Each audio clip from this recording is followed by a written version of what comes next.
What's up, everybody? It's Dave Drakes with the Collective Experience, and I'm excited because if you've known me, if you've seen any videos that we've done in the past, you know I'm a huge fantasy nerd, and I've got the one guy who can help us come to salvation and have an absolutely solid fantasy pick. And it's my man Donnie from RotoMoto. What's up, Donnie? How you doing, man? Dude, how you doing, buddy? I'm doing well.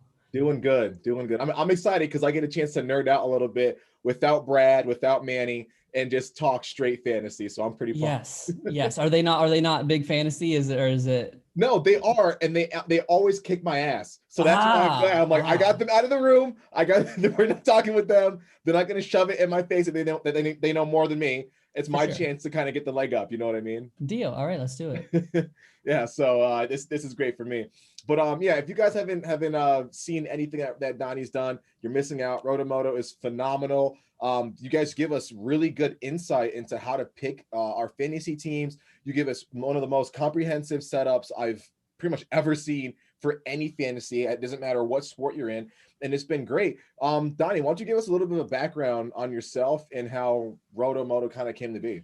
Sure. I grew up racing. I actually raced flat track. I got a dirt bike when I was 3. My dad had a buddy who was super into flat track. I don't know if my dad, I never had a choice. I just, we raced flat track. He never really was super, if I showed interest in moto, he didn't like it kind of thing.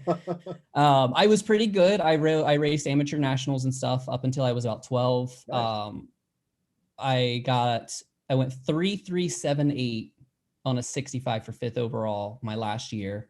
Wow. And then just kind of, I was a teenager. I was 12. I was going 13, and my dad wanted to push to go more serious, and I kind of wanted to like be a kid. And then we have that rift. I feel like everybody that's ever raced as a kid had that rift at some point in their life. Yes. I'm a big numbers guy. I've played fantasy baseball since I was also like 12. So wow. Yeah, like I've always just been into that thing, and I like moto. And I remember when I played Rocky Mountain.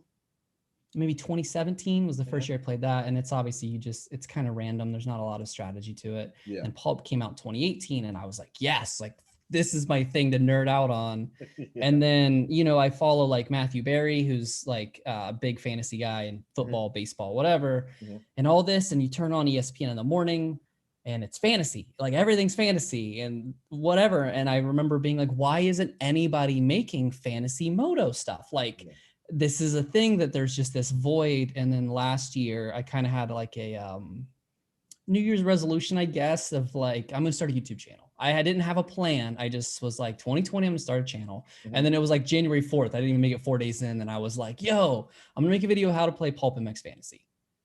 You know what I mean? And just to get my feet wet, I'll edit a video, see what happens. And I didn't actually expect anybody to watch it, but I figured this was something that for years, maybe people would find.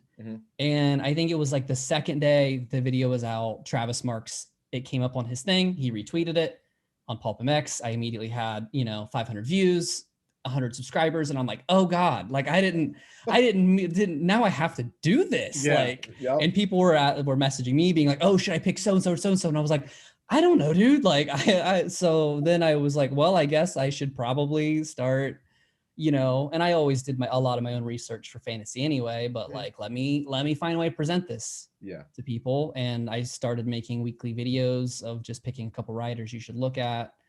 And that was neat. But then the cheat sheets, which anybody that plays fantasy, you've probably seen the cheat sheets. That's when it really clicked. I think that was the 4th round last year. I put up this janky, just Excel screenshot and people were like, that's the coolest thing ever. And that was when it really kind of started to snowball. And now, 56 videos, I think I'm up to 56 videos later. We are now, I made 23 in January. It's funny how it snowballs. You just get momentum and like it, before you know it, you're like, oh my gosh, look back there, dude. I just did 100 videos and like a day. It's crazy how that happens. Yeah, and it was really cool, and that's where we are now. And it's and I do it, I research it, I shoot it, or I write, I shoot, I edit, I post it, I do all the graphics. Like, it's a lot of work. I mean, anybody I know, anybody makes any kind of content, it's just one of those where a 10-minute video, I have 20, 30 hours probably in by the time you have it all said and done. And luckily I have a lot of my stuff I have kind of automated. Once you get in a rhythm, you can kind of do it in your sleep, but it's still, I mean, God, last night I was up I spent like 2 or 3 hours on the thumbnail for the 250 West team guide Oh my because God. I just didn't like it. I just kept being like, I don't like that. I don't Yeah. like that. This is a video that isn't going to be just for fantasy people. Yeah. So I need to make sure that it's like a good one that people are going to click on. Exactly. And then I just like, nobody cares. Nobody cares about the thumbnail. Like 2 or 3 who hours. cares? Nobody The cares. guys who know how much time you put in, they're gonna like give you like the bow, the clap. You know what I mean? Like everyone For else, sure. never gonna know us. Dude, that's one thing that I love about RotoMoto is how professional looking everything is. The cheat sheets, the thumbnails, all of those like inlays and like the B-roll, everything is just so clean. And I think it just makes it that much more enjoyable, that much more easier to like get hooked on what you do because it's so beneficial to so many people. Thank you. That's a little bit of my I'm a little vain because I'm the person where like my car has to look good. Yep. I have to have a clean bike when I go to the track. Yep. Like I have to have my gear set has to match. So like that went into my very first video ever. I'm like, it has to at least look good. Yes. Yep. Out of the gate. And now I look at my first video and I just rip it apart. But Dude, people are still like, no, it's good. yeah. And I'm like, it's so bad. And It's they're so like, it's bad. fine. It's fine. I have the So same if I would have known it was going to get embedded on PulpMX Fantasy website, I would have reshot the video. I didn't know they were going to embed it because I'm like, don't put that trash up there, man. Like they're not going to come and check out the rest of my videos, but based off that one. But yeah, so now here we are, and it's it takes up a lot of my time, but I legitimately truly enjoy it. So it's not all that bad. Yeah, that's a mark of a good calling. That's how you know you're doing what you're supposed to be doing when like, you know what, it's blood, sweat, and tears, but I enjoy it. And that's how I actually found out about you was on the Pulp site when I went to go do my normal, pulling my hair out trying to figure out who I want to pick for round one. I saw the video and I was like, man, this is so good. And I clicked on all the stuff that you had up, and it's super, super helpful.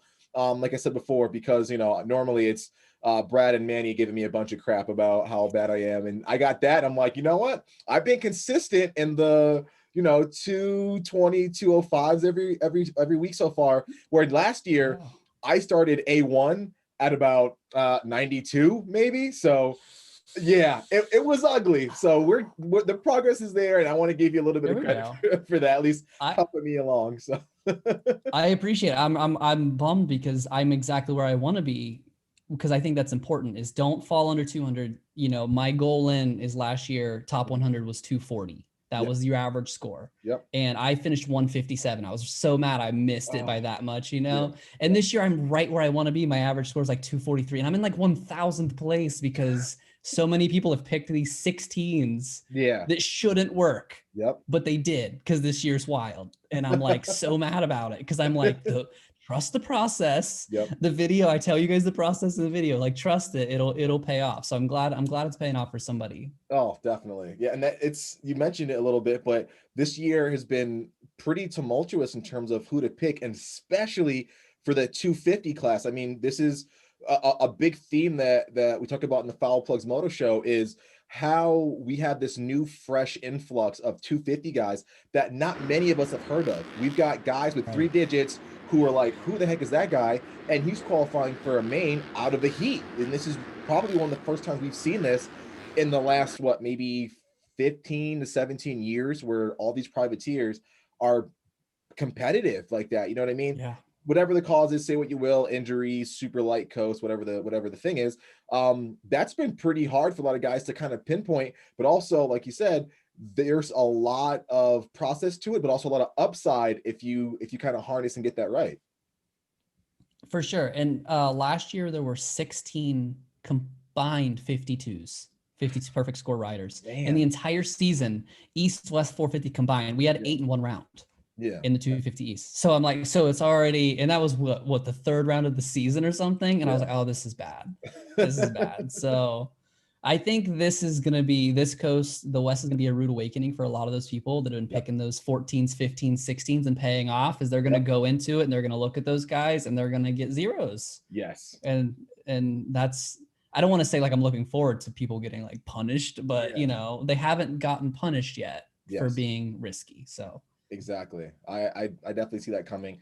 I have to almost switch my brain into West Coast mode a little bit so I don't carry over the same guys and forget, because I've done that once or twice before in the past, but those days are behind us now. Good. I wanted to get into a little bit. The name attracts a lot of people, RotoMoto. How did you get into, did you find that name? What made you settle on RotoMoto? And how did you get your start in stats? You did mention that you were always kind of a numbers guy, but what do you think led to you just being not only like, pretty decent with it, but the numbers thing, like the stats that you roll out in these videos? I'm wondering how the hell you even found those stats, to be honest with you. Give us a good rundown on that.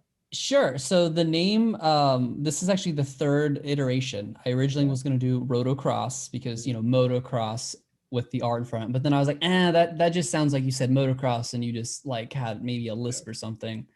And then I actually launched it with RotoX because that was Rotocross shortened. But then I was like, it looks kind of like Racer X. I don't want anybody to think I'm affiliated. I don't want to like ride their coattails. I didn't want to have that.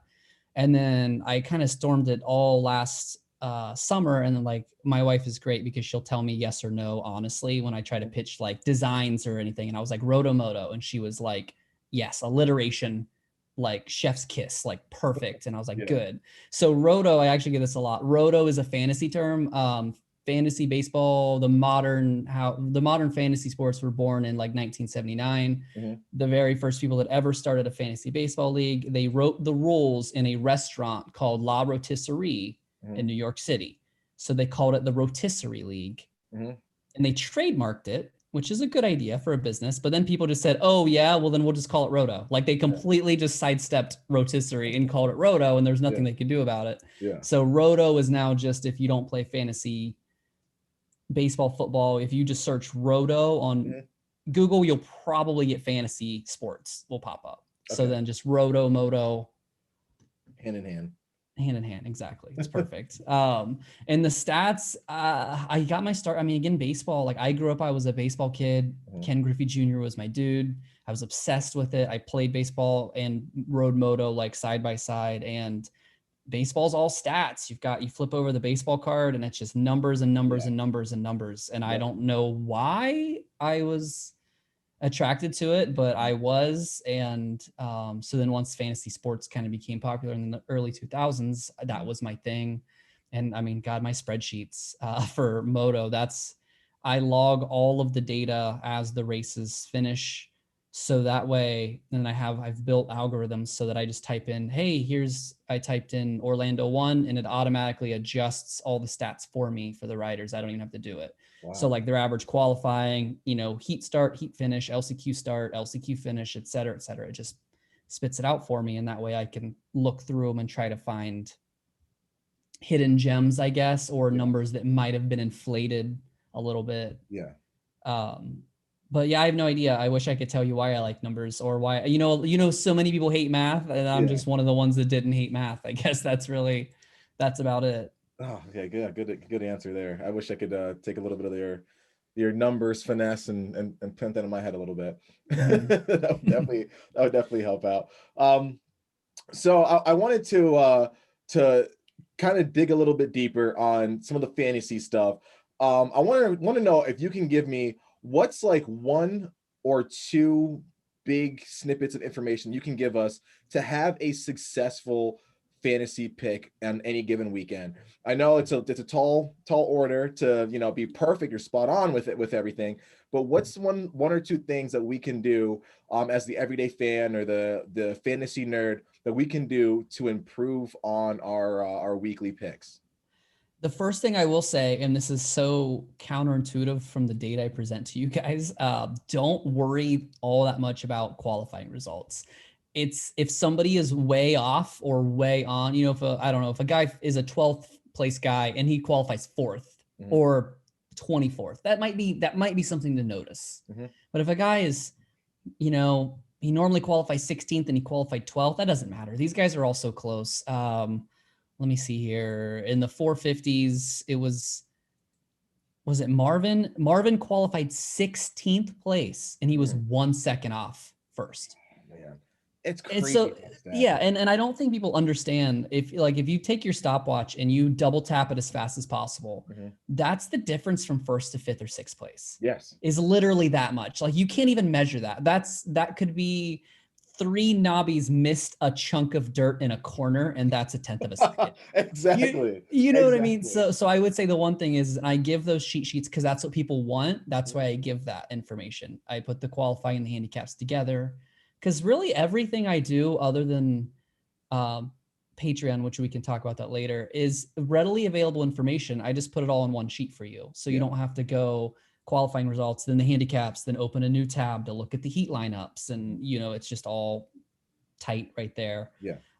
So I would say that's one is just don't worry about it too much. If a guy looks out of place, notice it. If he's within a couple positions where he should be, don't sweat it. Yeah. And 2 is minimize the zeros. So that goes back to a lot of people got lucky by picking these huge 14, 15, 16s and it's worked out. That's not normal. Yeah. I see people all the time when I go through the pick trends, though, like A-Ray always has like 5%. And I love Alex so much, but I'm like, why do you guys pick him? That's heartbreak. Because even when he does well, he doesn't do that well. A good fantasy day for A-Ray is 34 points, but he could also get 0. Yes. So last year, the person that won the bike had 2 zeros for his entire season. Man. And that's hard. I got 1 this year because Hunter Sales, who is a top 10 guy now. It's a weak class, but he's a top 10 guy. He wrecked in the heat. He wrecked in the LCQ. He got a 0. Nothing you can do about it. Yeah. But last year I had a friend that finished right around the median, like right in the middle of the pack. He had 14 zeros. And I'm like, bro, there's only 17 races. What are you doing? And that's the middle of the pack. Like the middle of the pack has 14 zeros. So I think don't gamble. This is not gambling. Yep. This is fantasy. So like make smart picks. Missing double points sucks, but 12 points those add up. Those 10 to 12 point, they do add up. So don't get stupid, I guess. I would agree. I have definitely exceeded my limit for zeros. I got screwed at the last Indy, and 2 of my guys did not make the main. It just goes back to talking about like how much of a tumultuous season this is, where I think I picked Benny Bloss and Kyle Moran's, and Bloss was so solid before I picked him. Moran's was either in the LCQ solidly qualifying, or he had those sneaky 9ths or 8ths and going to the main. I picked both those guys. Nothing for the night. I was so dejected, and of course I had those guys in my ear saying, "Oh man, you're really sick of fantasy. You should have picked this guy." Like, yeah, it would have been nice if I could go back in time and pick the other guy, but circumstance. So yeah, you get it. You know how it all plays out. So for your mental sanity, I guess one extra tip is there's way too many people that are like, oh, I should have picked Piazza. And I'm like, no. If the guy was never on your radar, don't beat yourself up over missing that. Yes. If you were trying to choose between Hartraft and Noren for this last round, and you picked Hartraft and Noren made the main and Hartraft didn't, then you can kind of be mad at yourself because it was a 50-50 shot and you picked wrong. Yeah. But I see these guys all the time that are like, oh, I should have picked so-and-so. And I'm like, no, you wouldn't. No, you shouldn't have. That was a terrible pick. It worked out. Yes. It did work. But no, I love Freddie Noren, but he had like 2% pick trend last week. And I'm like, who picked Freddie Noren after he missed 6 mains in a row? Exactly. When the field got deeper. But whatever, it worked out for those people. I just wonder how many people that picked Noren, how many zeros did those guys have? Yeah. Waiting for the payoff. Waiting just for their guy to get picked. Yeah. And I had actually, I forget which round it was, but to that same point, I had Brad call me and go, man, you should have picked Lahovey. And I'm like, who? Like who? Dude, his mom didn't even pick him. Yeah, exactly. Like no, he had a 0% pick. Lahovey is a solid guy, great rider, give him all the props. But like, I'm like, dude, I didn't see that guy's name on the qualifying list. Like, so many times that's happened. So that's definitely good advice. Do not beat yourself up mentally when you don't pick that one ringer that has a miraculous ride out of nowhere. So for sure, that is sage advice, sir. I want to hear from you. You've been at this for a little while. What's like one of the best memories you've had, either running the Instagram, running the YouTube, or just playing yourself, playing fantasy, what's been the one standout moment out of all of this for you? Has it been just like a guy doing really good that you thought he wouldn't? Somebody telling you, hey, Donnie, you helped me get money off my buddies from this one pick or something? What is that moment for you? That's always cool. It's cool to people that say, hey, I got my best week ever. Like, I found your video, I watched, I got my best week ever. Like, that's the coolest thing. I have a couple people that are on the Patreon, and they always go to bat where they're like, yo, I'm look how good I'm doing. Yeah. And is it for the Patreon? Maybe not. Like, hopefully. Yeah, let's say for the sake of it. Yeah, it's totally why. But I think the craziest thing for me was at St. Louis last year, which was round 2.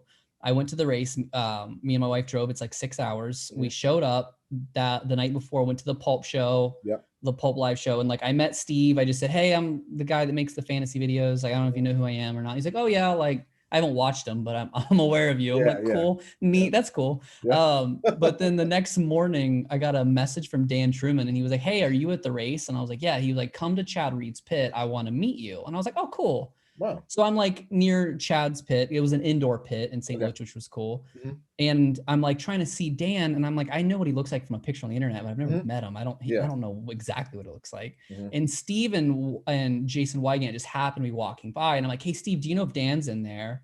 And he's like, yeah, do you want me to get him? And I'm like, yeah, go get him for me. Yeah, Steve, do errands. You know what I mean? Yeah. So he goes in and talks to Dan, and then they just wave me in to like Chad Reed's roped off area. So I'm just standing next to Wygant, me, Dan Truman, Steve, and Chad Reed in a circle talking. And I'm like, last week I was nobody.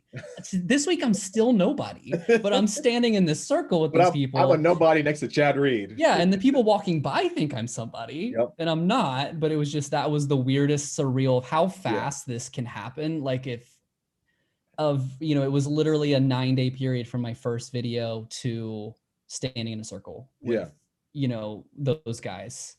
So that's probably been the moment that has still stood out. Some of the followers I get are really interesting. Like, Olympic gold medalist Connor Fields followed the YouTube channel. I'm like, how many people have gold medalists follow their YouTube channel? Like little things like that's pretty cool. But that's awesome, man. That's Yeah, that's definitely better than one of my standout moments. So, but you get to hang out with cool people all the time. They're not. Probably no. Okay. They're not. They were cool. They were cool the first day, right? Well, like now they're just you're all nerds. Oh no, that's awesome. So it's a little weird this year because we don't have that same level of interaction with the fans and whatnot. But at least we've got racing. And speaking of racing, this is probably some of the best racing we've had in quite a while, especially the 450 class. We've got Roxon, who was on a tear at Indy. Eli had a sneaky win. Webb is like out for blood. Barsha's like rejuvenated somehow. We've got 15 guys that on paper could literally like win a race. They're so freaking talented. Who has been a standout rider to you in either class so far? We're heading into round 8, I want to say. Yeah, we'll be entering 8. Really, the entire Star 450 squad has been bonkers to me.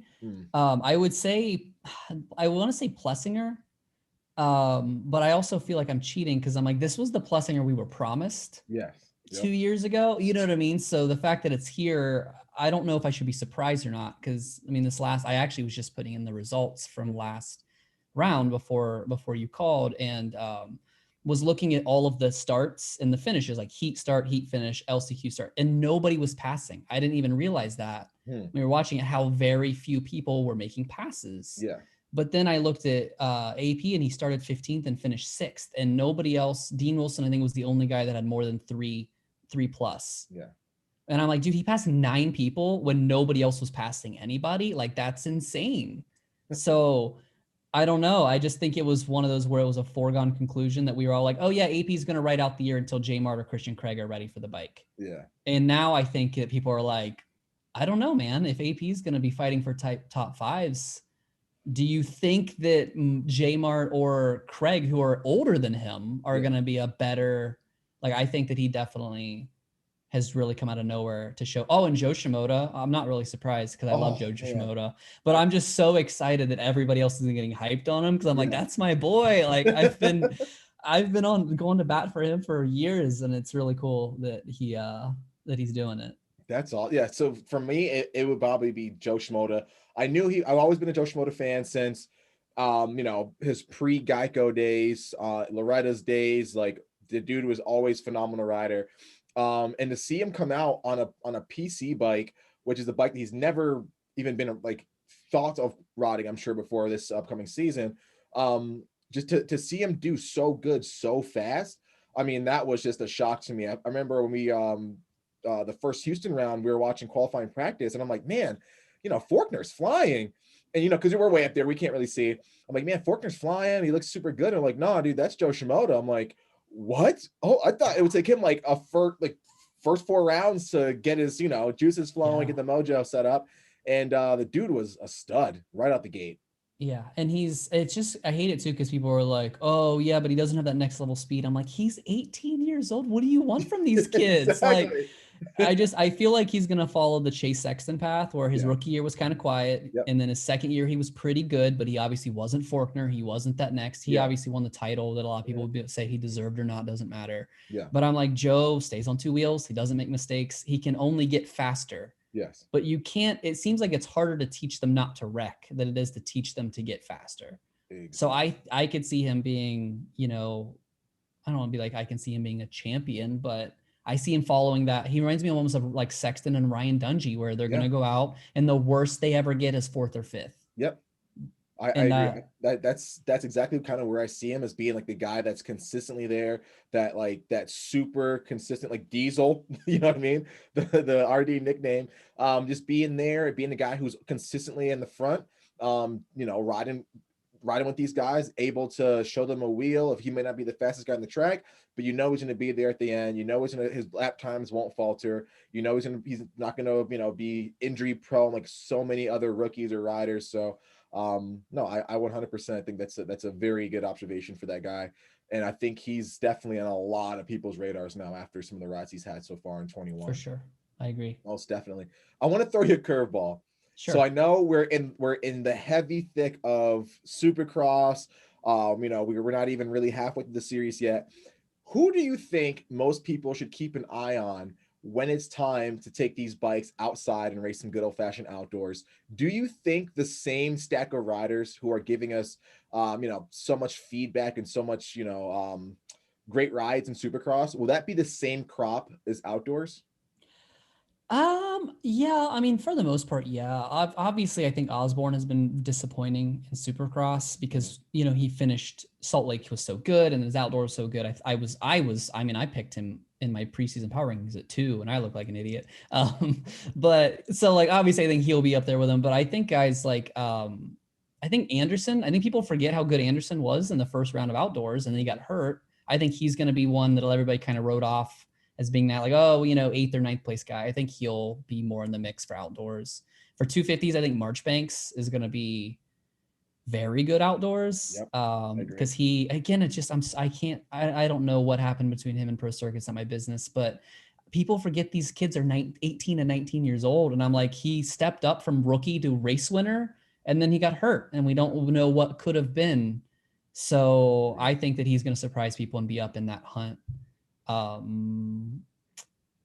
than looking at the list here, I think Savachi has been doing well this year. I think he'll continue to do well. He's on a good bike and he doesn't have the pressure of being on Monster anymore. I think that's been really good for his psyche this year. So I like to see those 3 guys really be in people's minds come outdoor season. I agree. I definitely agree. I think and the rider that can be thrown into that group is Austin Forkner too. I know a lot of people say the guy is, very Stewart-esque and that he's either winning or close to it or on the ground. But I do like there's obviously less room for error on outdoor tracks, depending on who you ask. But I definitely think that when you go outdoors, Forkner is able just to let the inner Forkner out a little bit more. And we're going to see him running close to the front. So I do like that guy for some solid sneaky wins. I want to ask you, what do you think is next for RotoMoto? You've done so many cool things. What you offer in the channel is great. Everybody's loving it. I love it. What is next for you? What are some goals that you have for the brand and for the sport? I want to keep Roto. I hate it because I've been trying to branch out to a little bit different content than just exclusively fantasy, and that's going pretty well. Like the power rankings videos, just because the official power rankings are garbage. I was like, I did it to where I was like, I'm gonna see if I can do it. Like, we all complain about it, but if you can do it better, then do it better, kind of thing. Yep. But I think I want to keep it focused on fantasy. I want to expand it. I don't know if there's really much market of making like a Rocky Mountain fantasy video, because there just isn't. I don't really have a lot to say. Like, just pick the top 5 guys in whatever order you feel like. Like, that's kind of how you play it. Yeah. I play Moto X Dream 360 Fantasy. I think that's what it's called. It's Denny Stevenson has his own fantasy. He actually started fantasy in the early 2000s, kind of just fell off. I think he might have sold it, but then he rebooted it this year, and it's a more traditional, you get $4 million to spend, you pick 8 guys, they all have a salary, and then they score however they score. So it's a little bit easier if you're not, because a lot of people, the handicap thing is a lot to take in.